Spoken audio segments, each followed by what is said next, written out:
Hello everyone, আমি সুরভি। জ্ঞানজ্যোতি coaching সেন্টারের পক্ষ থেকে তোমাদের সবাইকে জানাই আরো একবার স্বাগত।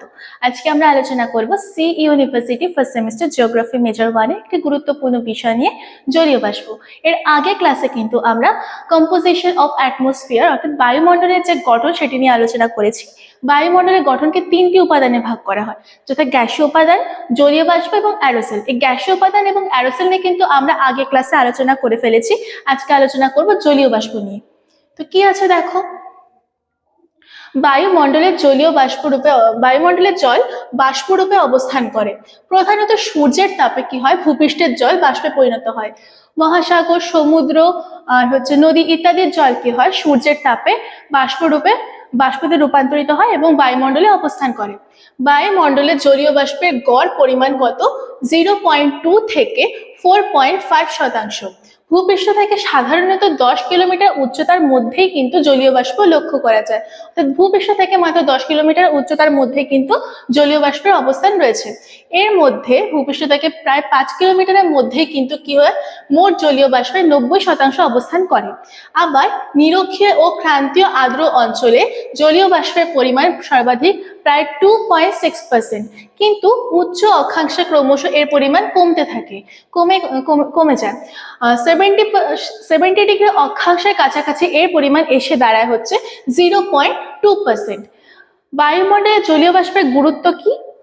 বায়ুমণ্ডলে জলীয় বাষ্পের গুরুত্ব হচ্ছে অপরিসীম। এগুলি হলো, ঘনীভবন প্রক্রিয়ায় জলীয় বাষ্পের উপস্থিতিতে বায়ুমণ্ডলে মেঘের সৃষ্টি হয় এবং বৃষ্টিপাত ও তুষারপাত হয়। অর্থাৎ এই জলীয় বাষ্পের প্রভাবেই কিন্তু বৃষ্টিপাত এবং তুষারপাত ঘটে থাকে। এছাড়া কুয়াশা সৃষ্টিতেও কিন্তু জলীয় বাষ্প গুরুত্বপূর্ণ ভূমিকা পালন করে থাকে। তারপরে 2 নম্বর গুরুত্ব কি আছে দেখো, জলীয় বাষ্প ক্ষুদ্র তরঙ্গের সূর্যরশ্মিকে কিছুটা শোষণ করে এবং ভূপৃষ্ঠ থেকে বিকিরিত দীর্ঘ তরঙ্গের রশ্মিকে কি করে, বাধা প্রদান করে শোষণ করে। ফলে কি হয়, পরোক্ষভাবে নিম্ন বায়ুমণ্ডলকে উত্তপ্ত করে থাকে। তো জলীয় বাষ্প কি করে, নিম্ন বায়ুমণ্ডলকে কিন্তু উত্তপ্ত করে থাকে। তো আজকে আমাদের জলীয় বাষ্প নিয়ে আলোচনা কিন্তু এইটুকুই ছিল। তোমাদের সবশেষে একটি ছোট্ট ইনফরমেশন আমি দিয়ে রাখছি। তোমরা যারা যারা ভাবছো আমাদের সাথে যুক্ত হবে, স্ক্রিনে দেওয়া দেখো নাম্বার দুটো রয়েছে, এই দুটোতে কল করে কিন্তু তোমরা আমাদের সাথে যুক্ত হয়ে যেতে পারো।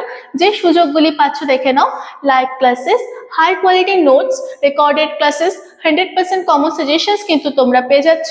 যারা মেজর স্টুডেন্টস রয়েছে তাদের জন্য কোর্স ফি রাখা হয়েছে মাত্র 1199, এবং যারা মাইনর স্টুডেন্টস রয়েছে তাদের জন্য কোর্স ফি রাখা হয়েছে 699। তো যারা যারা ভাবছো আমাদের সাথে যুক্ত হবে, দেরি না করে ঝটপট নাম্বার দুটিতে কল করে যুক্ত হয়ে যেতে পারো। এছাড়াও আমাদের একটি অ্যাপ এসটি কল এডুকেশন নামে কিন্তু লঞ্চ করা হয়েছে, যার মাধ্যমে কিন্তু তোমরা 2026 থেকে সমস্ত পড়াশোনা চালিয়ে যেতে পারবে। তো আজকে আলোচনা এটুকুই ছিল, দেখা হচ্ছে পরের ক্লাসে। Thank you.